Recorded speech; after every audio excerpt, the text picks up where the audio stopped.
자, 여러분 교재 그 163페이지를 적으세요. 163페이지 보면 무가라고 하죠. 무가. 우리 한자로 이렇게 쓰죠. 무가. 여러분 이 무자가 정말 재밌는 글자예요. 아세요 혹시? 무자가 왜 이렇게 쓰는지? 이 무자는 상식을 알려드릴게요. 이게 시험에 안 나오지만 사람이죠, 사람. 사람이죠. 근데 여러분 사람 인자도 이것도 이제 여러분 상식을 하나 알려드릴게요. 여러분 잘 모르는 거. 우리가 공부를 하는 이유가 모르는 사실을 알려고 하는 거예요. 왜냐면 사람은 두 사람이 이렇게 맞대고 서 있다 이게 땡인데 천만의 말씀이 그게 아니고 이 사람 인자는 한 사람이 주변에 있는 모든 사물들에 대해서 이렇게 고개를 숙이는 모습이에요. 사람 인자가 이게 맞댄다는 뜻이 아닙니다. 그래서 그런 뜻인데 어쨌든 상식을 알아두세요. 읍하는 거예요, 읍하는 거. 근데 어쨌든 사람이 하늘과 땅을 꿰뚫는 사람들이죠. 무당은 하늘과 땅을 꿰뚫는 사람들이라니까. 그래서 무당은 이렇게 건너짓길 잘하죠. 뭐 너희 집에 대추나무 있지 하면 뭐 대추나무 있으면 얘 어떻게 알았지? 근데 없다고 하면 뭐 아니 뭐 있었으면 큰일 날 뻔했어 뭐 이런 식으로 막 하잖아요, 무당들이. 그래서 하늘과 땅을 꿰뚫는 사람이 무자예요. 그러니까 우리가 영은 이 영자가 보세요, 영자. 우리가 영할 때 영자는 아시죠? 이 정도는 한자 쓸 줄 알죠? 영혼할 때 영자 이렇게 쓰잖아요. 왜 영을 이렇게 쓰냐면 이 무당인데 무당이 세 명이죠, 입구자니까. 무당이 비오라고 뭐 하는 거예요? 기우제 지내는 거예요. 무당들이 기우제 지내는 거예요. 기우제가 뭔지 알죠? 그러니까 기우제를 지내면 비가 오냐 안 오냐 오죠. 비가 올 때까지 지내니까. 1년 동안 안 오면 1년 동안 지내는 거예요.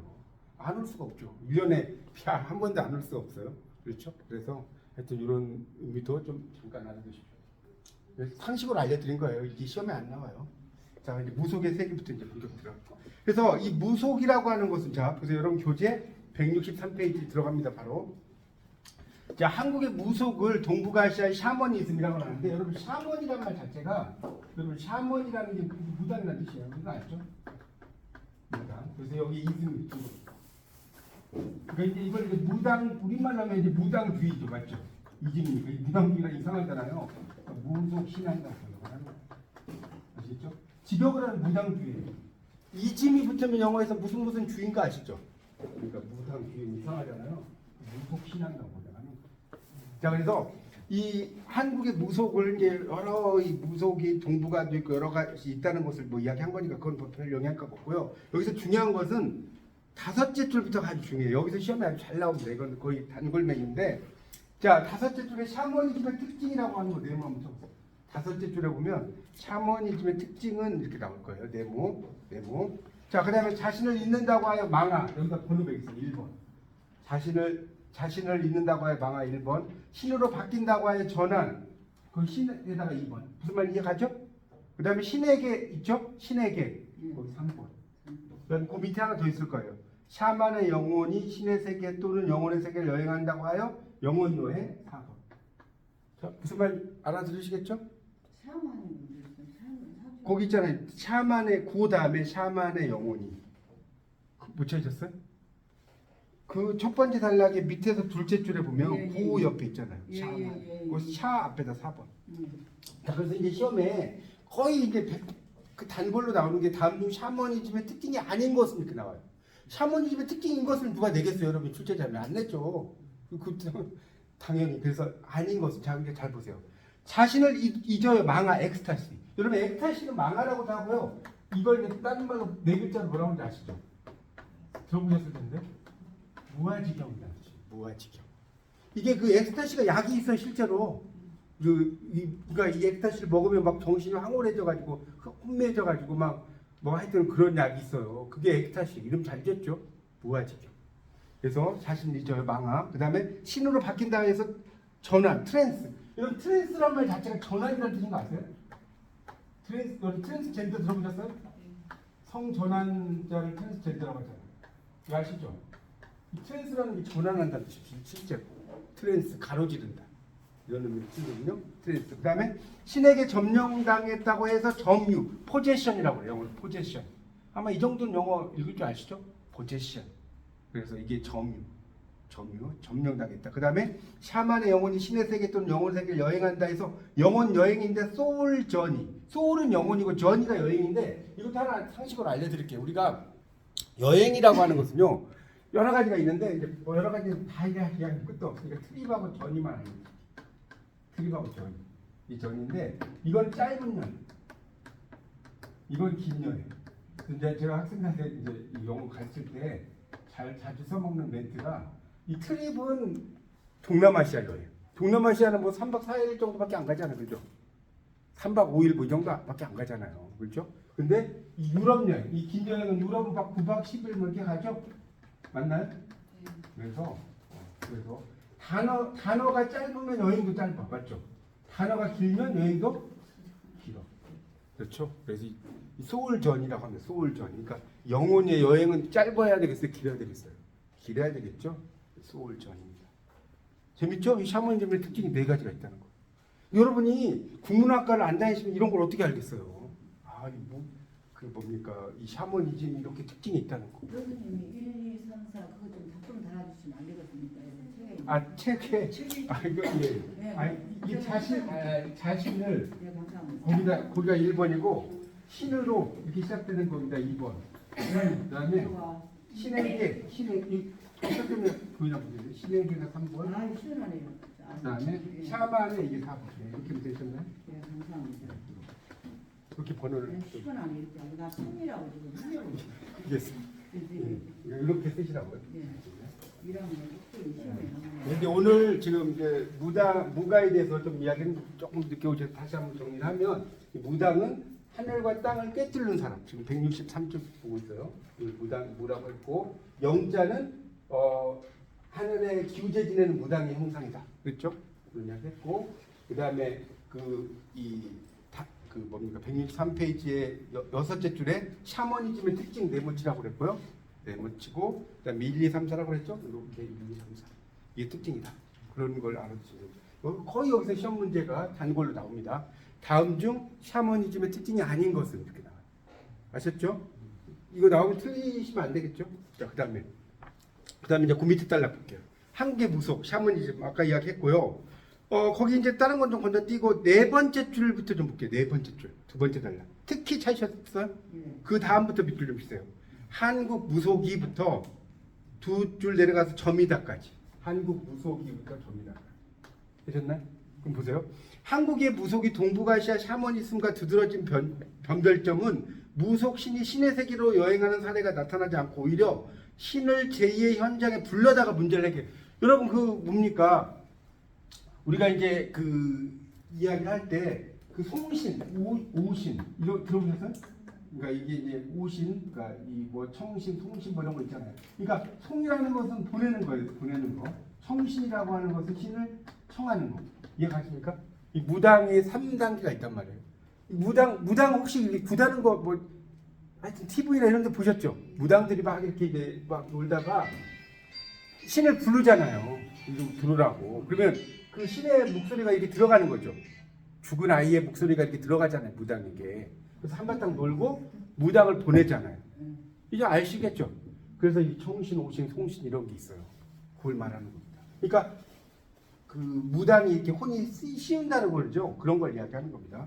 자, 그 다음에 그래서 무속인은 다양한 이름을 불러요. 그래서 이제 밑에 보면 뭐 여기서 박사무당도 있고요. 뭐 여기 뭐 남격 뭐 여러 가지 있어요. 박수무당 여러 가지가 있죠. 하여튼 뭐 이제 그런 것으로 쓰이는데 여기서 한 가지 또 좀 여러분이 알아두실 거는 이 사자입니다. 사자. 여러분 이게 수승사자인 거 아시죠? 수승사자입니다. 수승사자. 이게 그 재밌는 게 여러분 이것도 한자 재밌는 건 알려드릴게요. 이 글자하고 이 글자는 수승사자인 거 아세요? 이건 뭐예요? 이거 여기 없는 거. 여기 한자 실력 테스트. 요 위에가 없는 글자가 있어. 이게 뭐냐면 장수 숫자, 장수. 이게 왜 이렇게 쓰냐면 한자가 너무 재밌어요. 공부하려면. 자, 요거는 수건거 있잖아요. 수건 알죠? 수건. 요거는 이어지는 거예요. 여러분 그 뭡니까 군대 같은 데 가보면 이렇게 막사 같은 걸 지어가지고 막 이쪽으로 이동하죠.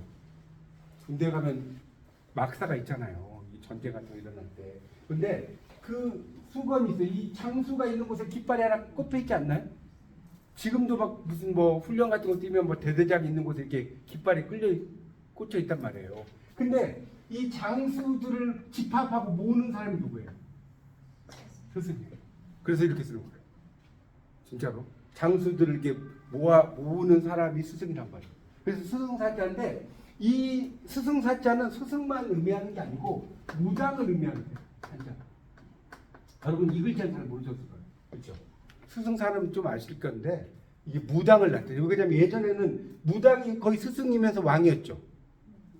맞잖아요. 옛날에 그 단군시나 뭐 이런 거 보면 그 뭡니까 단군 왕검 해가지고 재정일치, 네, 재정일치란 말 많이 들었지 않아요? 재정일치가 뭐냐면 제사장이 정치한다는 뜻이에요. 재정일치라는 제사장이 꼴 무당이다 이 말이에요. 옛날에 왕이 무당이었어요, 실제로. 그러니까 왕이 무당이니까 집합할 수 있어 없어요? 있죠. 이제 좀 감이 오십니까? 그래서 이렇게 쓰는 겁니다. 자, 그래서 이제 그렇게 불려졌다는 건 여러분 읽어보시고요. 넘어가죠. 뭐 저는 빨리빨리 좀 중요한 거 위주로 빨리 넘어가야 되니까. 그래서 이제 무속신의 명칭과 유형이 164쪽을 넘겨보시면 나와요. 164쪽에. 그래서 이제 무속신들이 뭐 여러 가지가 있다는 건데 무속신의 종류가 많다. 그래서 구슬하는 무속인, 경을 읽는 독경자 뭐 이렇게 쭉 나오죠. 근데 여기서 이제 중요한 게 천신, 하늘에 있는 신이겠죠. 지금 164쪽 보고 있어요, 지금. 그다음에 그 세 번째 줄 지신, 산신, 수신, 뭐 산에 있을 수 있고 물에 있을 수 있고 여러 있겠죠. 자연신이 있다는 거예요. 그래서 이제 이렇게 죽은 인간의 영혼을 신으로 받아들여요. 조상을 비롯한 독경자는 높은 신, 수많은 영적 존재를 이제 간주하기 때문에 잡기. 그러니까 여기서 장난이라는 것도 오늘 좀 한자 이야기가 많이 나오는데 장난치지 마라 이런 말 들어보셨어요? 이게 이 작난이라고 하는 한자에서 나온 거 아셨어요? 장난치지 마 할 때 장난이 어지러울 난자의 지을 작자잖아요. 원래 공부는 이렇게 시험에 안 나오는 게 이런 게 공부가 되는 거예요. 시험에 나오는 건 여러분 별로 이해가시죠? 그 말인지. 그래서 어지러운 것을 일으킨다. 이게 장난이 한자입니다. 한자 원래. 그래서 장난이 장난이에요. 존신의 힘을 빌려서 다스리는 무의. 무의라는 건 뭐냐면 무당의 의식이라는 뜻이에요. 무의란 말 있죠? 그 무의 이런 걸 행한다는 거예요. 그래서 무상이 조상신인 말도 이제 잡기로 생각을 한다는 거고요. 쭉 이야기를 하고 있습니다. 하여튼 그래서 신들이 뭐 여러 신들이 있어요. 그 다음에 이제 그 밑에 무속신을 살펴보자. 그 밑에 들락. 삼불제석은 이랬죠. 삼불 새 부처라는 뜻이 새 부처. 그 제석. 명칭이 불교의 제석천에서 유래했고요. 농경 생산신의 기능. 서사무가. 우리가 이제 무가에 뒤에 가서 배우시겠지만 무가는 서정무가가 있고요. 서사무가가 있고요. 희공무가가 있어요. 그건 뒤에 가서 다시 설명을 드리겠습니다. 그러니까 서사무가는 이야기라고 보시면 돼요. 그래서 당금애기가 재성님 혹은 스승님과 인연을 맺어 낳은 삼형제가 삼불제석이 됐어요. 삼형제가 다 부처가 됐다는 소리예요. 그렇죠? 칠성신은 도교의 북두칠성 신앙에서 유입된 신인데 수명을 관장하는 신. 또 바리공주 많이 들어보셨죠? 여러분 이 바리공주는 이 바리가 다 배웠지만 다시 한번 복습. 바리공주 제가 이야기했는지 모르겠는데 바리가 뭐라고 그랬죠? 바리. 이 버린다는 뜻이에요, 실제로. 그러니까 이 어떤 왕이 그 뭡니까 딸만 7명, 6명을 낳은 거예요, 딸만 6명. 근데 마지막은 아들이 겐지했는데 마지막도 뭐예요? 또 딸이죠, 또 딸. 그러니까 버려요, 딸을 버렸는데 나중에 이제 이 왕이 거의 죽음에 임박을 하니까 이 얘가 이제 그래서 바리공주, 버려진 공주. 근데 누가 이제 키우겠죠? 이게 보면 동양이나 서양이나 참 재밌어요. 구조자가 있어요, 구조자가 키워. 그래가지고 얘가 이 아버지가 돌아가실 것 같으니까 막 그 뭡니까 여러 그 장승 있잖아요. 장승들하고 몇 년을 살아줘요. 몇 년 살고 막 거기서 굳은 일을 하고 해서 선약을 구해. 아버지를 도와서 선약을 구해서 아버지가 돌아가시기 전에 입에다 넣어드리니까 아버지가 살아났다. 말도 안 되는 이야기죠. 그런 이야기예요. 이게 바리공주예요. 이 이야기. 나중에 여러분이 바리공주도 한번 읽어보셔도 재밌습니다. 지원소에 그냥 하던데요. 아 이번에 바리공주를 해요? 아 그래요? 어떻게 하셨지? 그거 무시하겠네. 언제? 예, 이야 대단. 하여튼 뭐 하나는 뭐 하여튼 알겠습니다. 그래서 이제 그런 걸 이야기하는 거고요. 오구굿 같은 경우도 이제 죽은 망자의 넋을 천도하는 거. 예전에 뭐 강부자의 오구 뭐 이런 것도 있었는데 오구라는 게 이 신들을 이렇게 천도하는 거예요. 그 다음에 발휘되기 나오죠. 죽은 부모를 살려내고 저승을 관장하는 신으로 자 오른쪽 자정한다. 감응신, 감응이라는 것은 뭐냐면 느낄 감자에 응할 응자예요. 여러분 감응한다 이런 말 우리 쓰지 않나요? 우리말에서 감응, 느끼고 응한다. 네, 그렇죠. 그걸 감응. 그래서 신으로서의 그 165쪽이 나오죠. 기능이 명확하지 않지만 12거리 큰 곳에서 부정구 다음으로 뭐 영향을 받는 신이다 이렇게 이제 나오고 있죠. 하여튼 그런 것도 좀 알아두시고요. 하여튼 여러 신들이 많아요. 요 밑에 보면 홍역, 천연두, 전염병을 앓게 하고 낫게 하는 무서운 신으로도 알려져. 우리 마하마 이건 많이 들어보셨죠? 그런 신도 있고. 그거 있죠? 그다음 이제 무속인의 유형인데 이게 또 중요한데 강신무하고 태승무가 있어요. 강신무하고 이게 뭔지 아시겠죠? 여러분 보세요. 이게 뭐냐면 강신무라고 하면 여러분 좀 이런 말 어렵죠? 이런 말 이렇게 쓰면 알 것 같은데 신내림이다. 신내림. 강신무라는 게 내릴 강자에 신신자예요. 이해 가세요? 내릴 강자 쓰잖아요. 강자. 여기 항복할 항자로서 쓰이죠.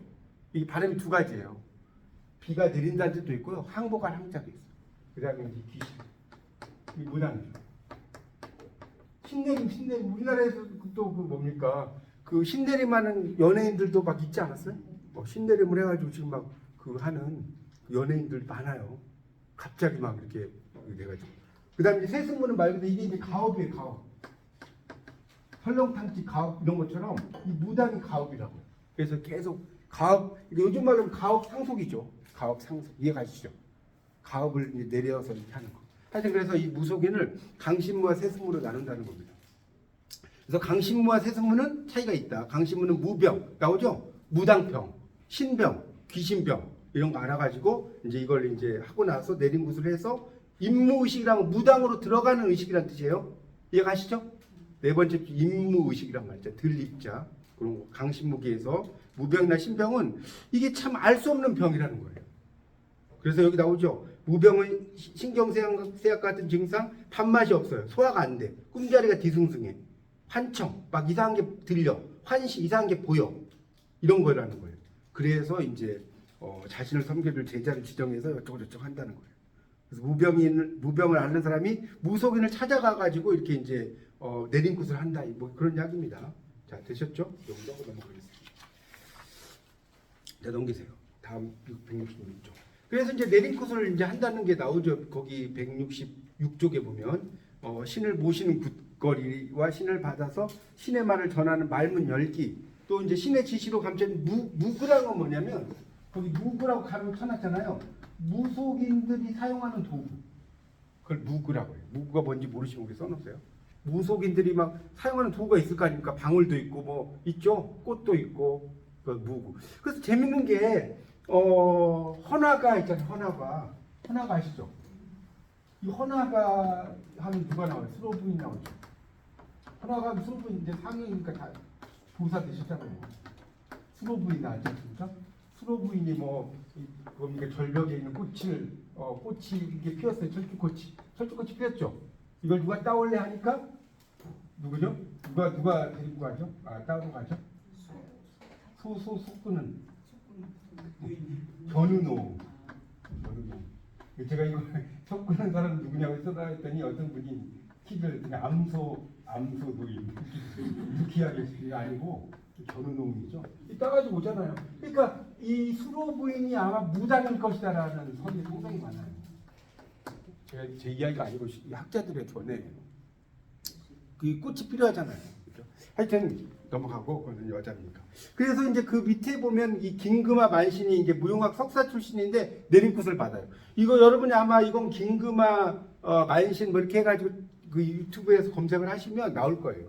무용학 석사 출신인데 갑자기 이제 이렇게 신내림이 돼가지고 막 그런 모습이 쭉 나오는 그런 모습이 나옵니다. 그 밑에 막 나오는 것까지는 여러분이 자세히 읽으실 필요는 없어요. 이제 그런 내림굿의 그 이야기가 쭉 나오는 거니까 말문 열기부터 해가지고 쭉 나오니까 그거는 넘어가 될 것 같고요. 하여튼 이런 통과 의식을 갖는다. 거기 166쪽의 마지막 단락에 보면 이렇게 보면 강신무의 임무 과정에서 통과 의례 이거 좀 설명. 통과 의례. 이걸 영어로 뭐라고 하냐면요. 이걸 좀 영어로 또 알아두세요. Rite of Passage. 사실 또 통과 의례란 말에다가 이 라이트라는 게 의식이라는 뜻이고요. 패스지가 통과라는 뜻이에요. 통과 의식, 통과 제의라고 의례라고 할 수 있습니다. 이해가시죠? 통과 의례라는 게 있다는 거예요.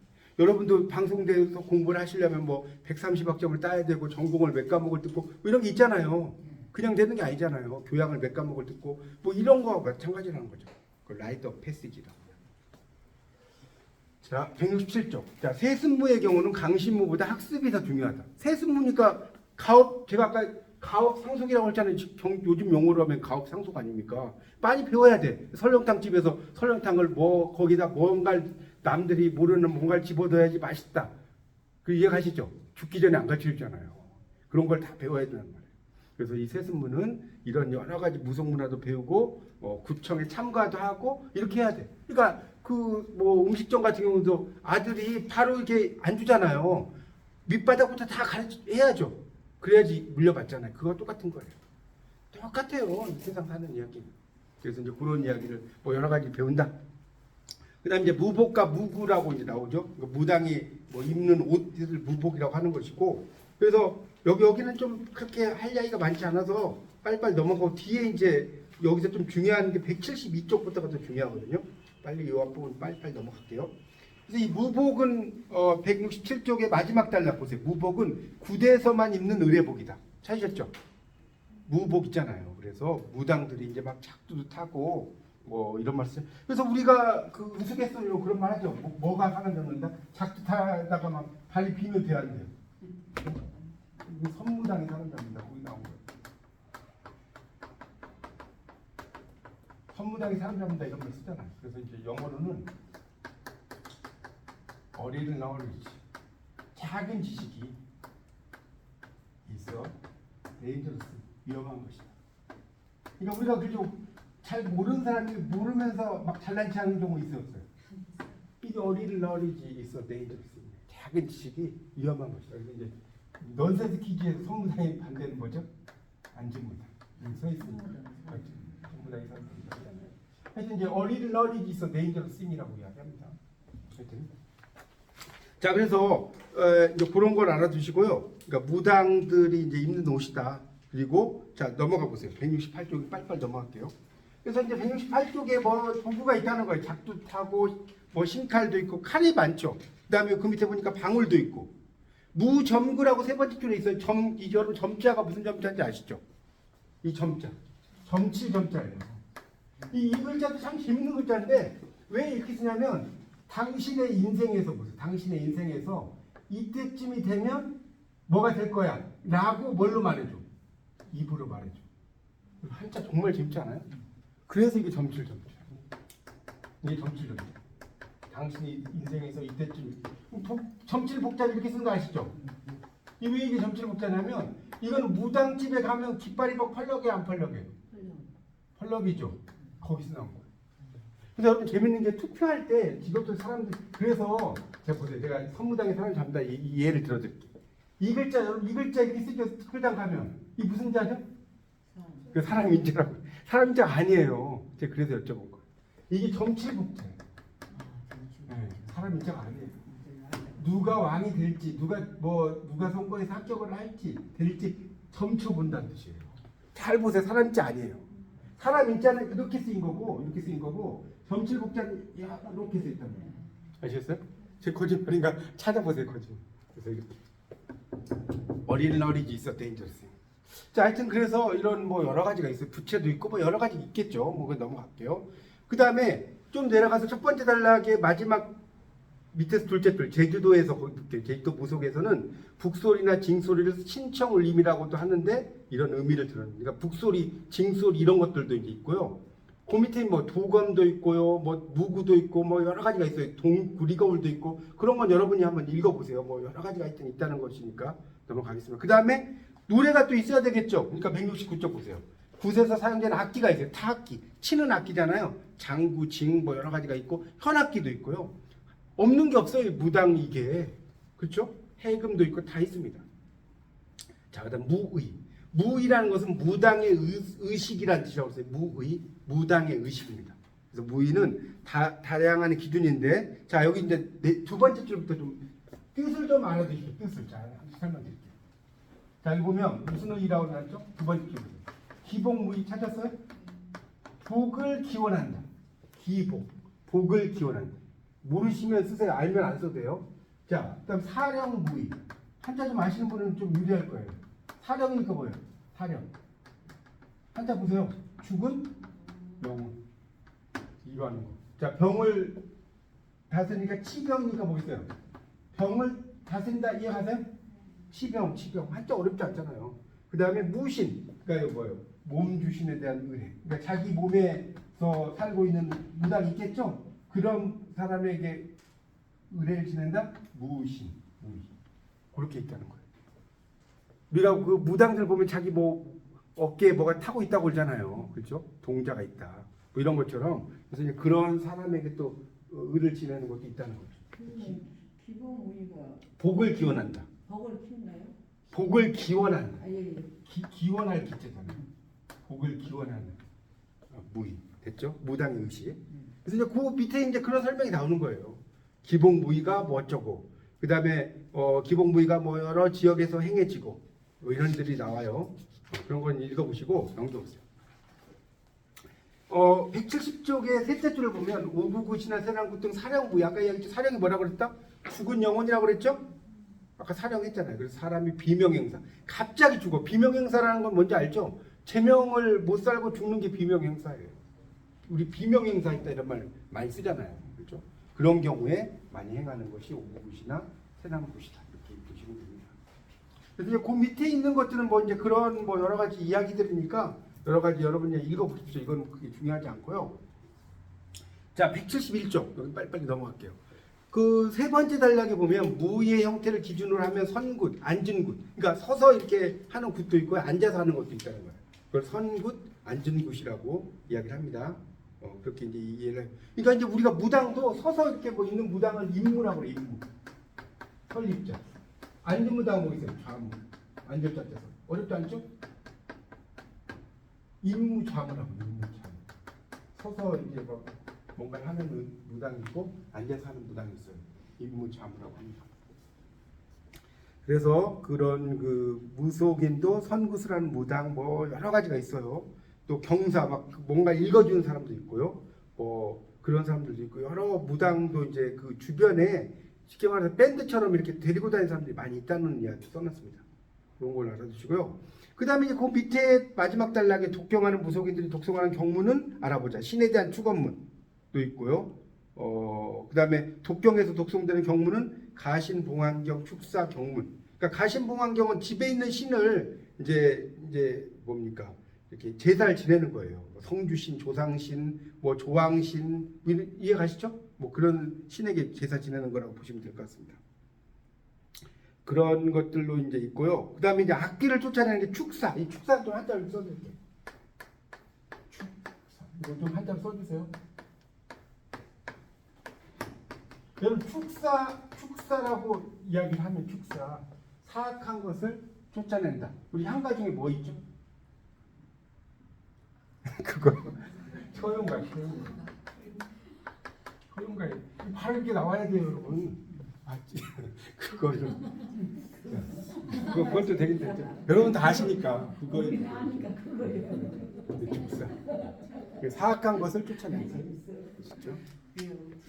자, 이제 여기 이제 한국 무가의 세계 이게 중요해요.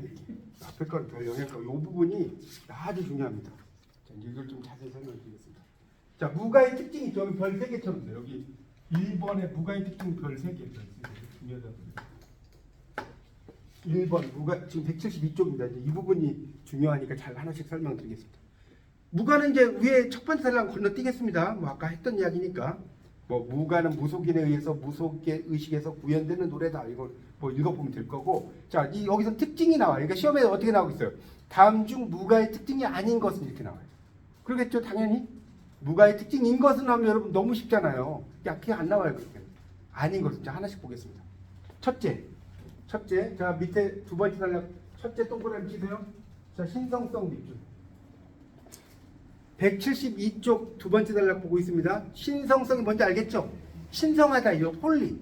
자 그래서 그 옆에서 밑줄 치세요. 그 옆에 밑줄 치세요. 신성성은부터 신에 대한 의뢰를 통하여 구현되고 유지되는 성스러운 심리 상태다. 이게 신성성. 여기까지 가요? 신에 대한 의식을 통해서 구현된다고요. 구현. 그러니까 구현이라는 것은 여기 이제 구자가 이렇게 쓰 있잖아요. 구자. 그 다음에 현 드러난다. 이 현이라면 나타나는 자. 이 구라는 것도 이것도 나타나는 구자예요. 나타나는 구자. 구현이라는 것은 뭔가 나타난다 이런 뜻입니다. 그래서 이제 구현을 이야기합니다. 그런 의뢰를 통한다는 겁니다. 그러니까 그게 바로 신성성이죠. 그러니까 무가를 할 때는 신성해야 된다는 소리예요. 그 밑에 그런 얘기가 나와요. 무속인은 신성한 의뢰를 주관하는 사제자니까 신성성을 지키기 위해서 부정한 요소를 제거하는 금기를 행한다. 뭐 이런 말 하셨죠. 그 밑에 보면 나오잖아요. 그래서 뭐 어쩌고 저쩌고 여러 가지 나와요. 자, 그 다음에 주술성 173쪽. 자, 둘째 주술성이라는 것, 이건 주술이라는 것은 우리가 뭐 주술 이런 말 되게 많이 쓰는데 둘째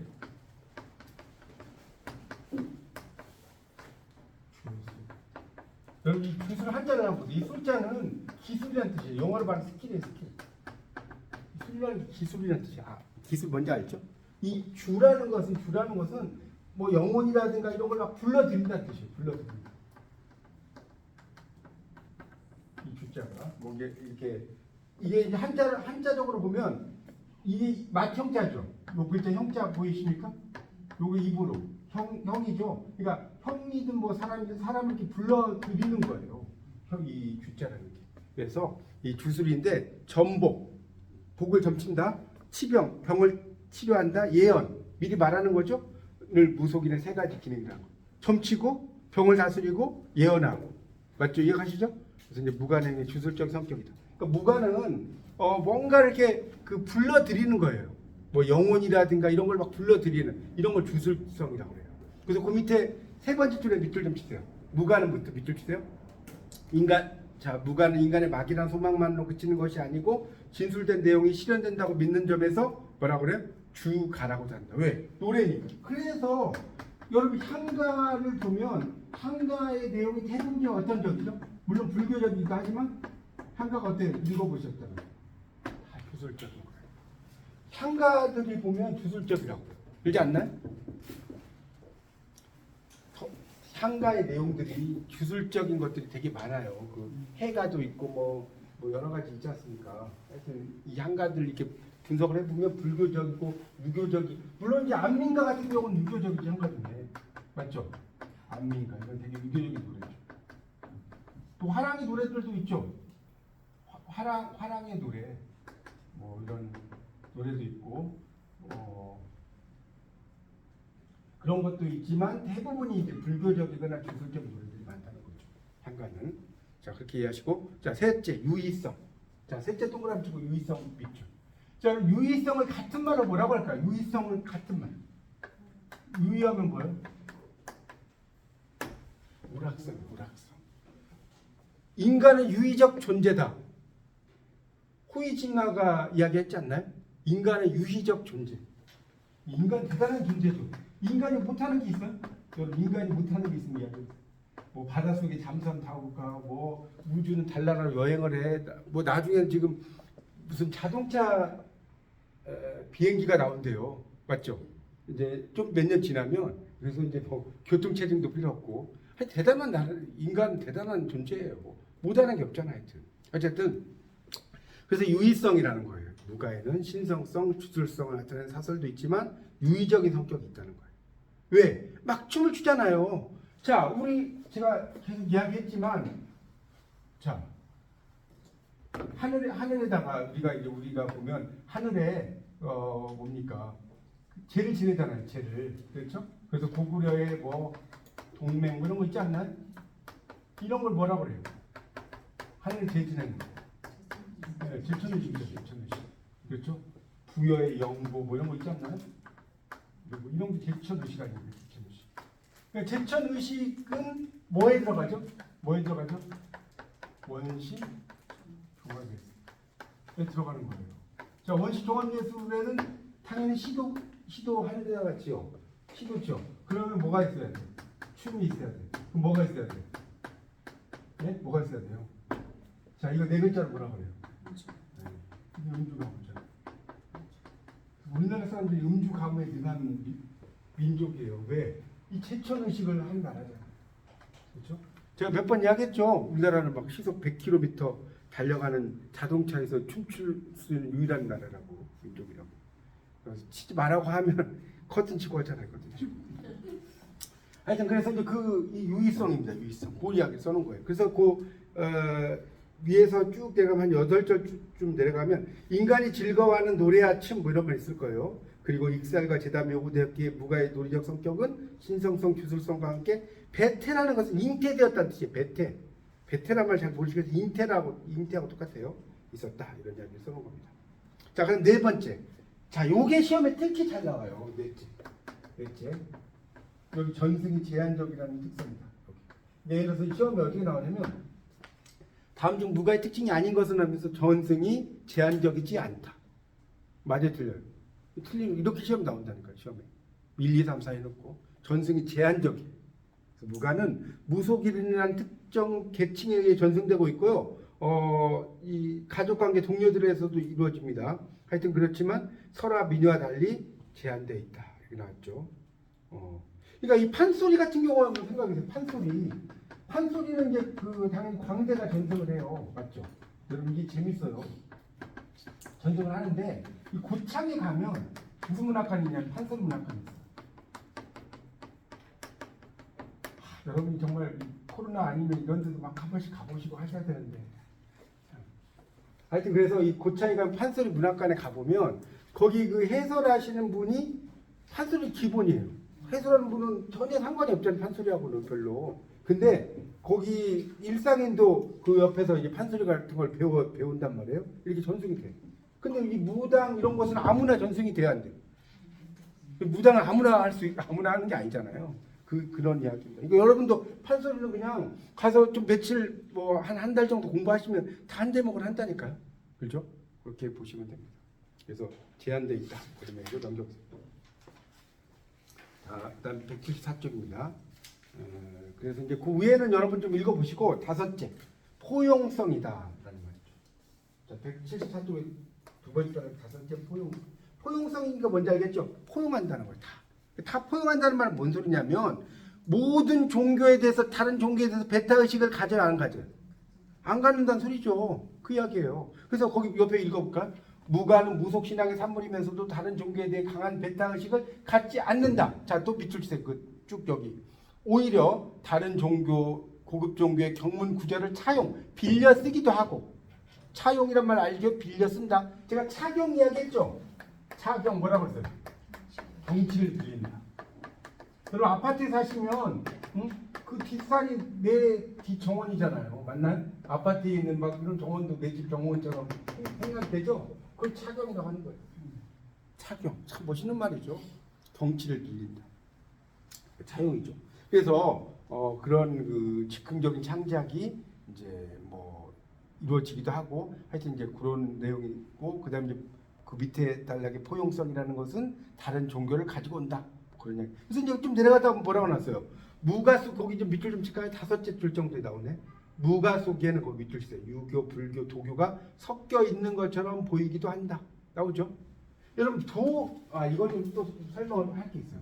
우리가 공부하실 때 이제 여러분이 헷갈리는 것 중에 하나가 도교하고 도가가 있어요.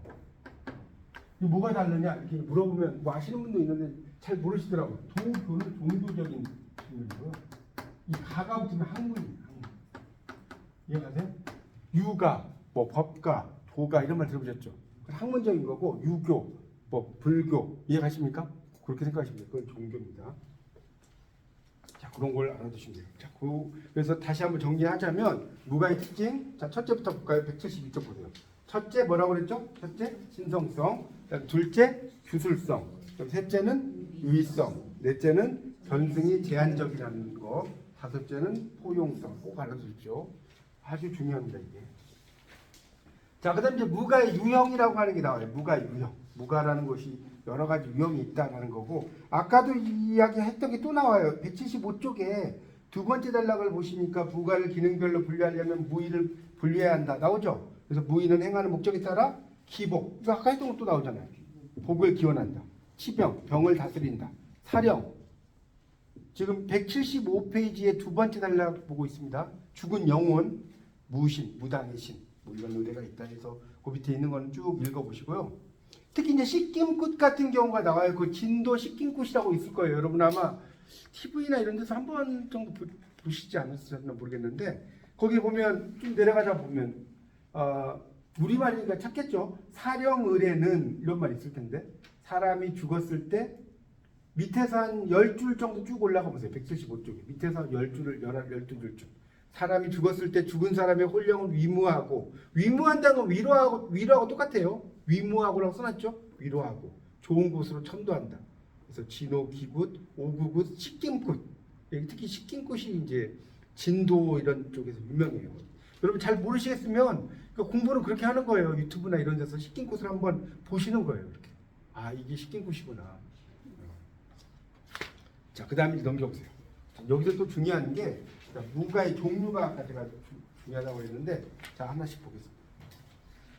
자, 176쪽. 이게 또 중요해요. 자, 여기 중요한 게 있어요. 공부라는 거는 다 중요한 게 보다는. 176쪽에서 이거 번호를 좀 매기세요. 두 번째 단락에 보면 서정무가라고 써놨을 거예요. 자, 일단 1번 번호를 이렇게. 자, 그 밑에 교술무가 있을 거예요. 다음 단락. 그 다음 단락에 보면 서사무가. 3번. 자, 그 다음에 오른쪽에 끝에 희공무가. 끝줄. 희공무가. 여러분 이게 무가의 종류가 뭐냐 이렇게 물어보면 누가 바로 대답을 할 수 있어야 돼요. 무가의 종류가 뭐냐라고 하면 서정무가. 못 찾으셨어요? 찾았어요. 교술무가, 서사무가, 희공무가. 자, 별로 어려운 이야기가 아니에요. 서정무가는 말 그대로 마음을 노래하는 거예요. 우리가 서정시 모르시면 없잖아요. 서정시. 국문과 다니시는 서정시 모르시면 없잖아요. 그 다음에 서사. 이거는 이야기. 우리가 서사란 말 많이 쓰잖아요. 뭐 서사문학의 이해 뭐 이런 과목도 있지 않습니까? 그렇죠? 희곡은 말 그대로 극이죠. 희곡이니까. 드라마. 교술이라는 것은 한자로 이렇게 써요.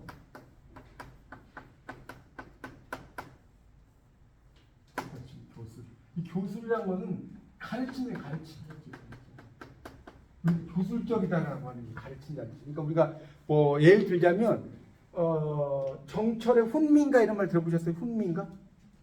그 시조에 보면 훈민가 이런 거 있는데, 정철의 작품. 백성을 가르치는 노래. 훈민가 아닙니까? 이런 게 교술적인 거예요. 뭔가를 가르치려고 하는 그런 거 생각하시면 돼요. 그래서 이 무가는 서정무가, 교술무가, 서사무가, 희곡무가가 있다. 그래서 이제 특히 여기서 시험에 뭐가 나오냐면, 자, 다음 중 이러이러한 것은 무슨 무가에 속하는가? 이해가세요? 이렇게 나옵니다.